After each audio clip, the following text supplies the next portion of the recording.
През март 2019 година в долината на царете екип археолози, воден от Дер Мостафа Уазири, отваря саркофаг, непокътнат в продължение на 3200 години.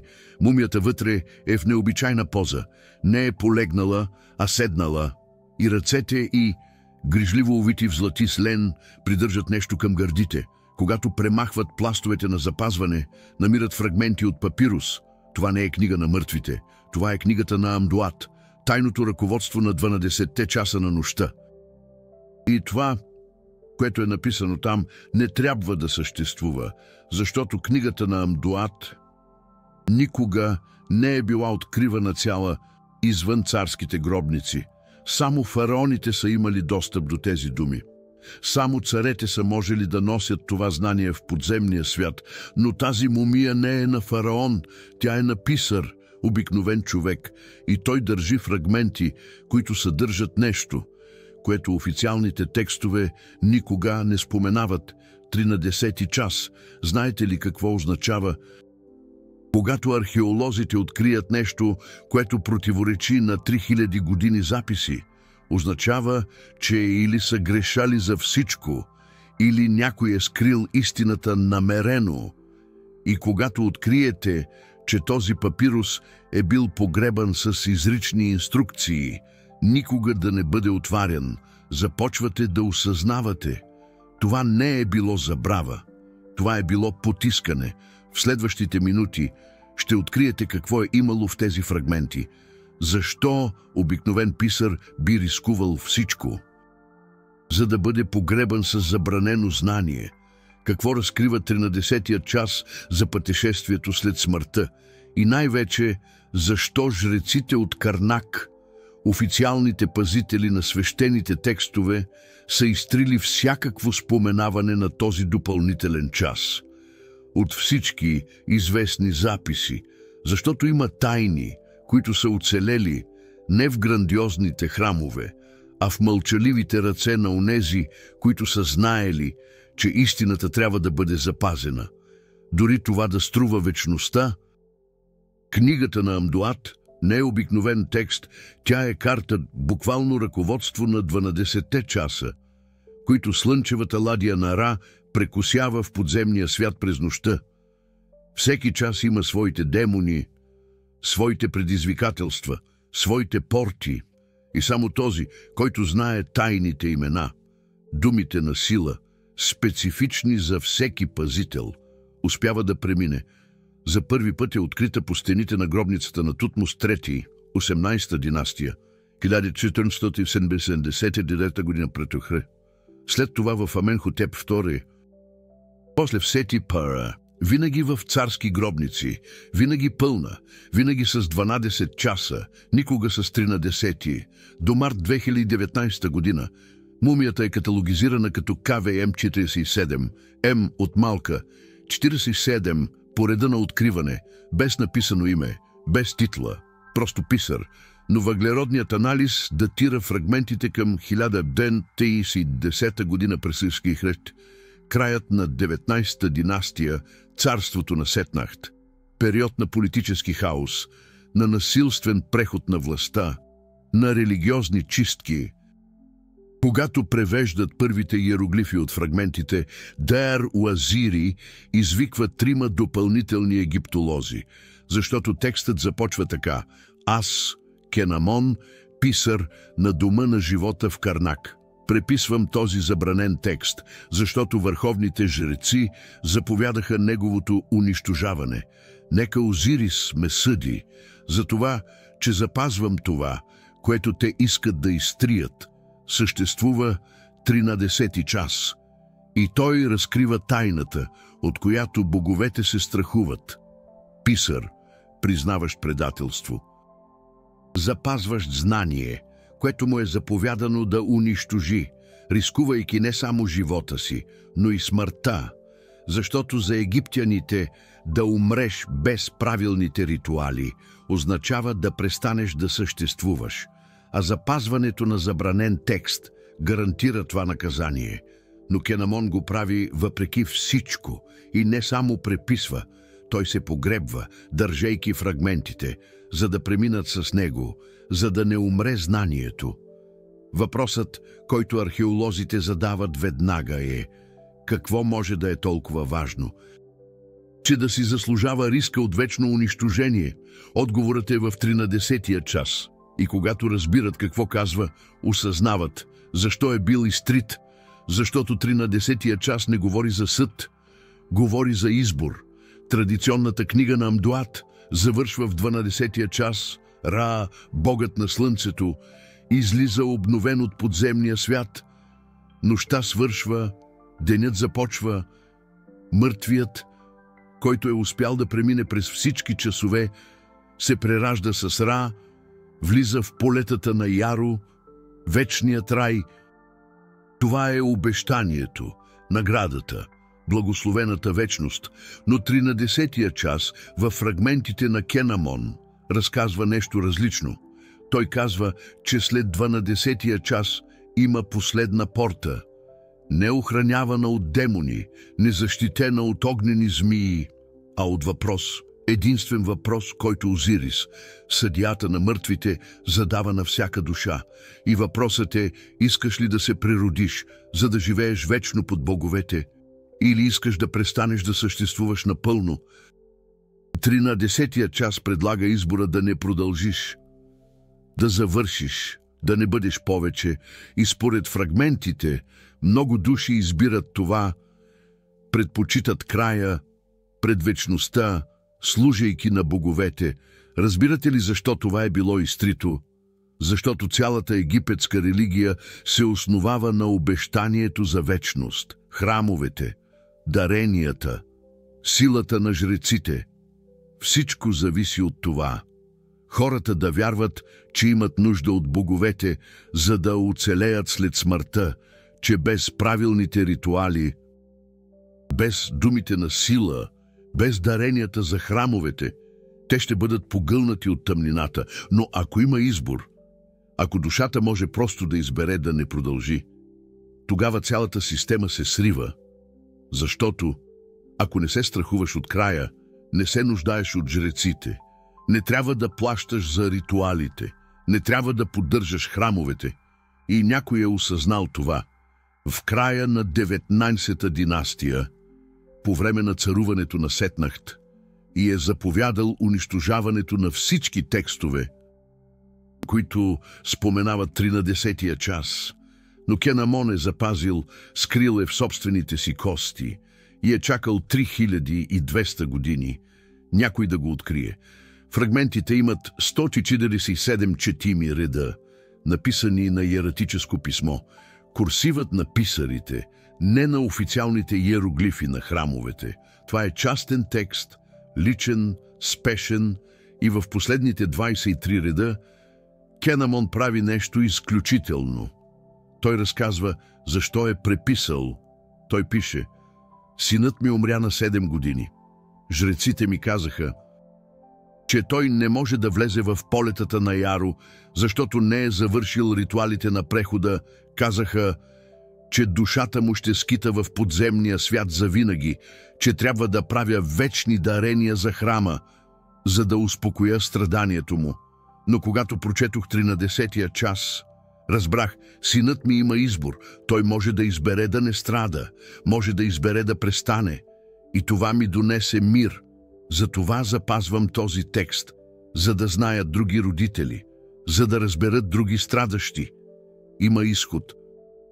Боговете лъжат, когато казват, че имате нужда от тях.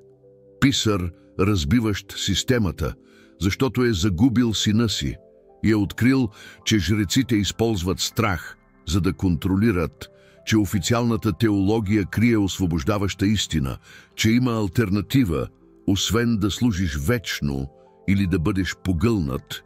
И когато разберете това, когато осъзнаете, че 13-тия час не е за смъртта, то е за автономия, за това да имаш власт над собствената си съдба, дори след като умреш.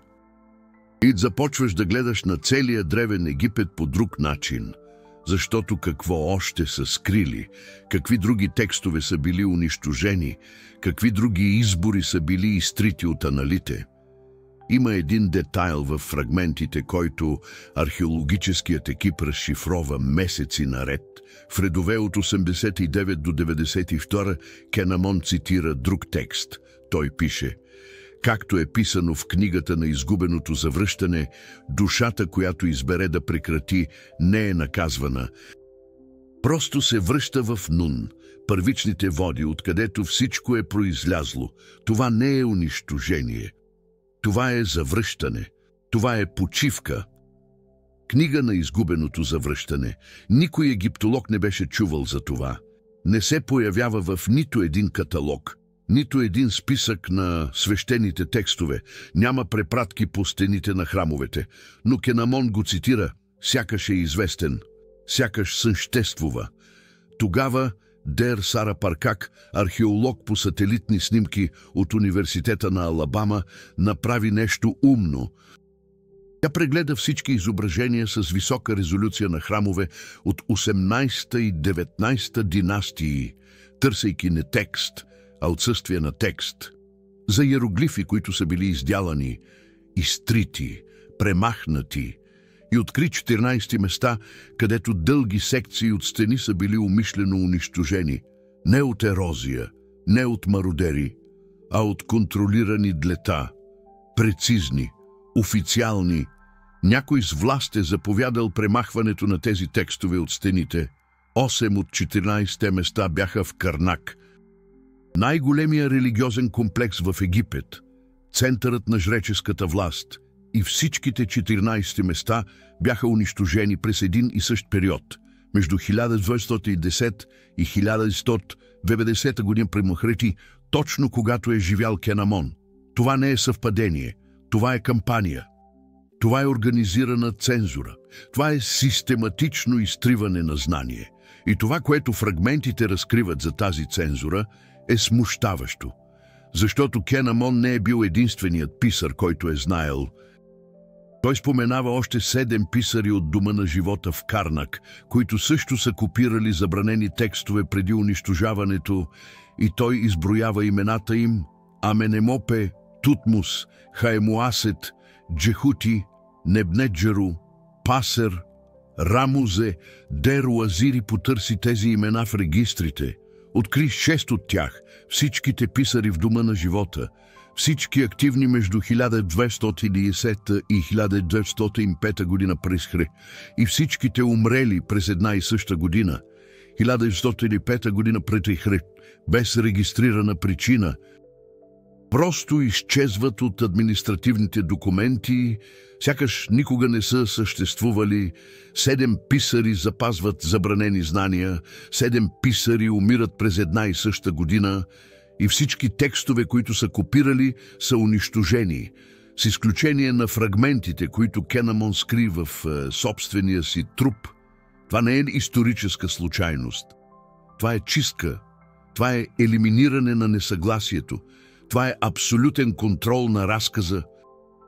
И 13-тия час знанието, което са искали да изтрият, е оцеляло не по късмет, а по решителността на един баща, който е загубил сина си и е решил, че истината е по-важна от собствената му вечност. Но има още. В последните редове на фрагментите Кенамон пише нещо, което напълно промени интерпретацията на археолозите за египетската религия.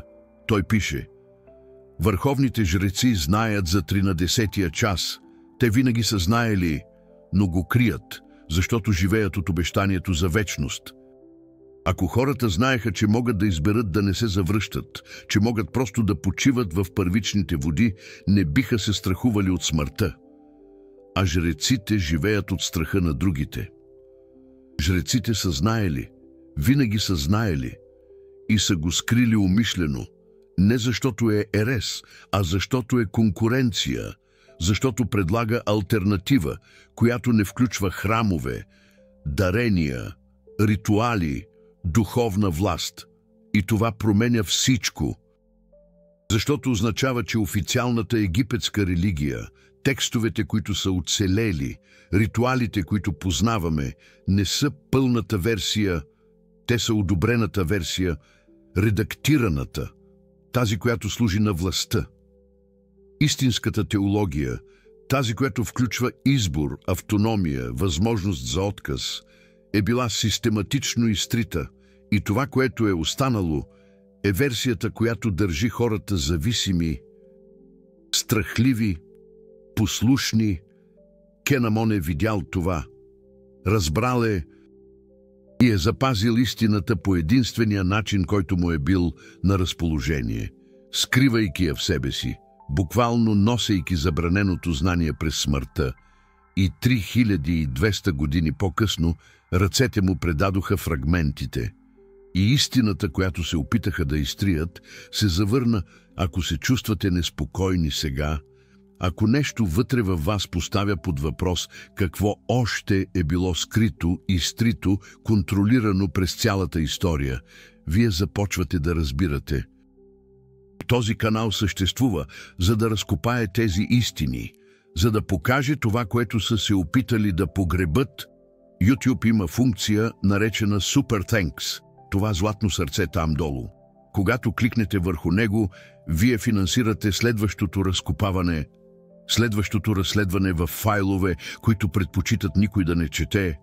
Всеки Super Thanks е вие, казващ: искам да знам какво са скрили от мен. Аз избирам да зная, дори ако е неудобно.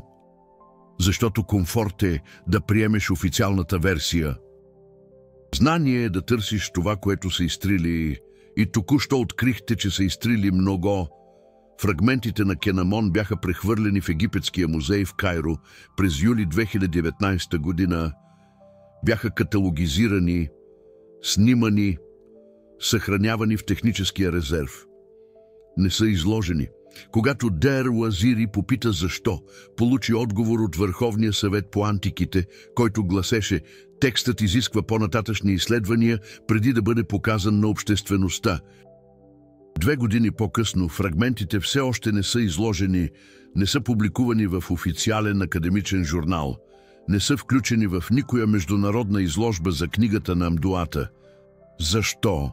Защото дори днес, дори след 3000 години, знанието, което Кен Амон е запазил, все още притеснява, все още предизвиква, все още предлага алтернатива, която системите за контрол не искат да знаете, че имате избор, че автономия съществува дори в нещата, които казват, че са абсолютни, че не е нужно да приемате версията, която ви продават като окончателна. Кен Амон умря за това, буквално рискува вечността, в която е вярвал, за да запази тази истина. И може би най-дълбокият урок не е за древен Египет, а за сега.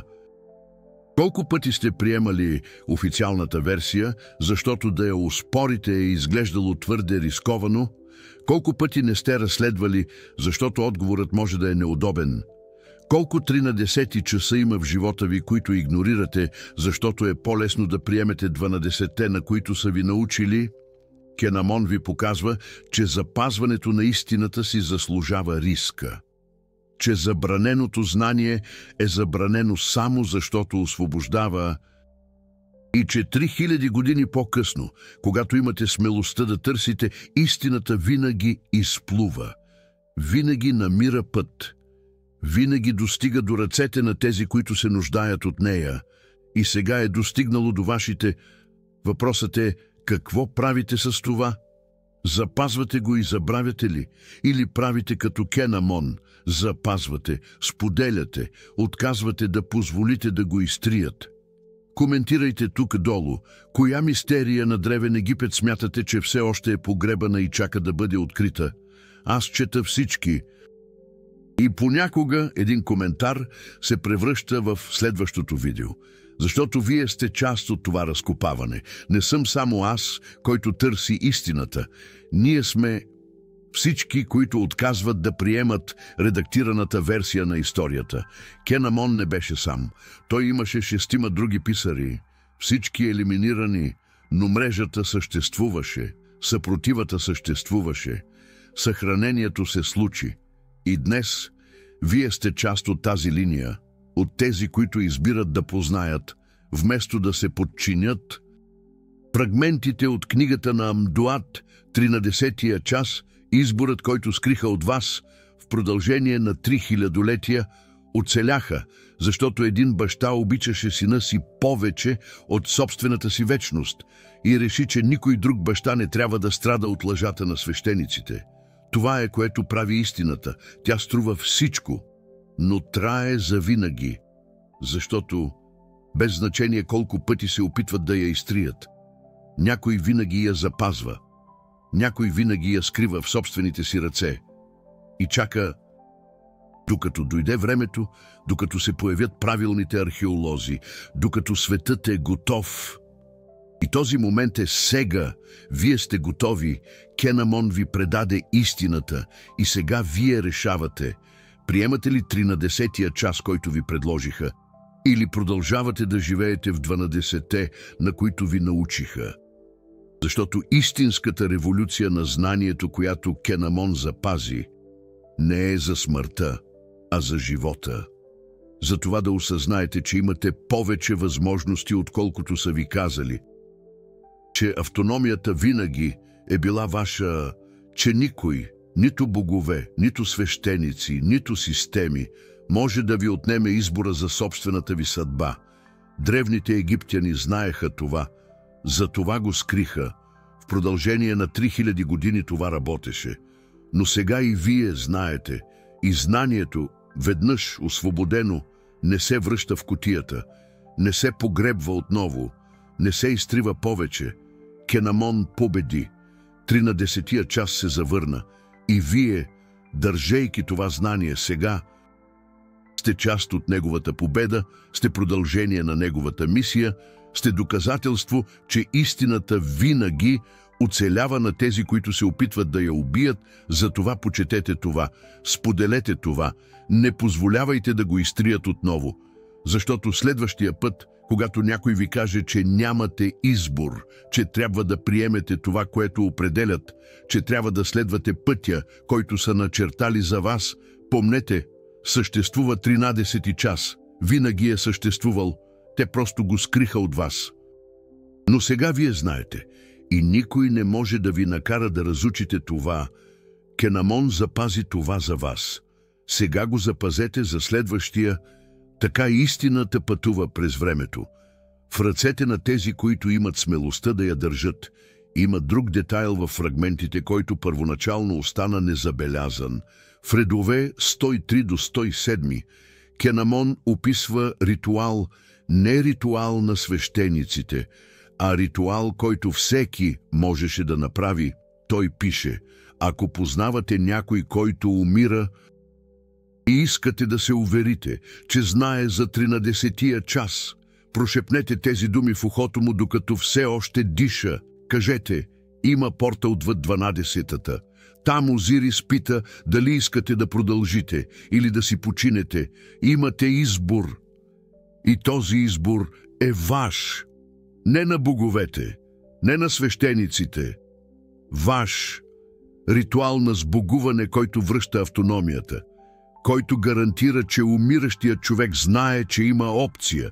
Това е революционно, защото официалните ритуали, всичките, бяха контролирани от свещениците, струваха пари, изискваха дарения, зависеха от посредници.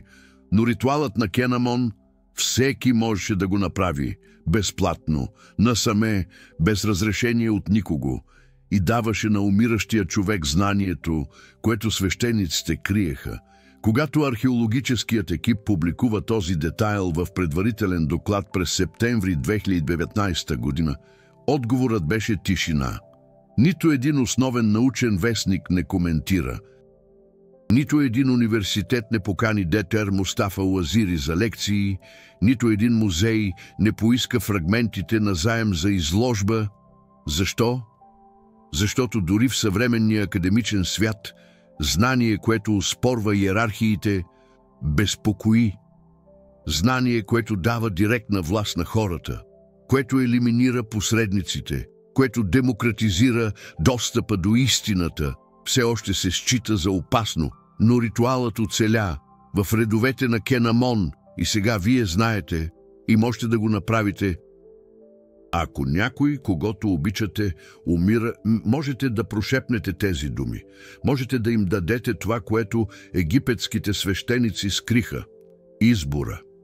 И може би това е най-дълбокият урок от цялата тази история, че знанието е забранено само когато освобождава, че истината се крие само когато овластява и че 3000 години по-късно жестът на един опечален баща все още може да промени начина, по който се изправяте пред смъртта. Вашата и тази, на когото обичате. Фрагментите разкриват още едно нещо. В последните редове Кен Амон пише не за живите, а за тези, които ще намерят текста. Той пише: ако четете това, означава, че планът ми е проработил. Означава, че истината е оцеляла на страха. Означава, че някой ден е имал смелостта да погледне на местата, които са се опитали да запечатат. Затова знайте, вие не сте намерили този текст случайно. Вие го намерихте, защото сте били готови, защото сте се нуждаели от тази истина.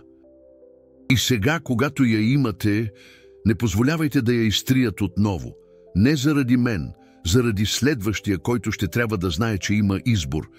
Кен Амон писа за вас през 3000-летия, през смъртта, през принудителното забравяне и накрая дойде неговото послание пълно, непокътнато, очакващо да го вземете. И въпросът, който той задава, е прост. Ще го задържите или ще го пуснете, ще го запазите или ще го забравите, ще почетете ли неговата смелост или ще позволите на фрагментите да се върнат в техническия резерв на музея и никога повече да не бъдат видяни, защото това е изборът, който имате сега, не за 13-тия час, а за това какво да правите със знанието за него. Можете да бъдете още един, който знае и пази, или можете да бъдете като Кен Амон, който знаеше и запази, дори знаейки цената. Разликата между знаене и запазване е действие, е отказ, е решение, че истината е по-важна от комфорта и че автономията, дори тази на мъртвите, дори тази на древните, дори тази, която е била скрита в продължение на 3000 години, заслужава да бъде защитена. Фрагментите на Кен Амон не са просто исторически текст. Те са акт на съпротива. Те са доказателство, че един обикновен човек, един писар без власт, един баща без ресурси, може да успори цялата система. Може да запази това, което искат да унищожат. Може да победи цензурата, да прекоси хилядолетия и да предаде истината в ръцете на тези, които се нуждаят от нея. И това е най-дълбоката връзка между вас и Кен Амон. Не е Египет, не е археологията. Е изборът да запазите истината срещу натиска да забравите. Е решението, че забраненото знание заслужава светлина. Е смелостта да задържите това, което се опитват да ви отнемат. Кен Амон ви предаде 13-тия час. Не защото сте го поискали, а защото той вярваше, че някой ден ще трябва да знае. И той беше прав. Вие се нуждаехте, иначе нямаше да сте тук, нямаше да сте гледали досега, нямаше да сте чувствали това, което чувствате. Затова вземете това, което той ви даде, задръжте го здраво. И когато дойде вашия ред, когато някой се нуждае от истина, която се опитват да скрият, спомнете си за Кен Амон и направете като него. Запазете, дори да струва, дори да рискувате, дори да отнеме 3000 години, за да го намери някой, защото истината няма срок на годност. Тя просто има точния момент да бъде открита и този момент е сега за теб. И може би след 1000 години за някой, когото никога няма да познаеш, но който ще ти благодари, защото ти не си позволил да бъде заличена, защото ти не си позволил да угасне искрата. Истината, тя е като древно съкровище, заровено под пластовете на времето, очакващо търпеливо своя откривател. И когато този момент настъпи, тя блесва с пълната си сила, разкривайки тайните, скрити векове наред. Затова не се страхувай да търсиш, не се страхувай да се съмняваш, защото в този процес ти не само откриваш истината, но и откриваш себе си. И да, може би ще има такива, които ще се опитат да те спрат, да заглушат гласа ти, но не позволявай това да се случи, защото твоето търсене, твоето посвещение може да вдъхнови някой друг, някъде там, в далечното бъдеще, да продължи напред, да задава важни въпроси и да не спира да търси отговори.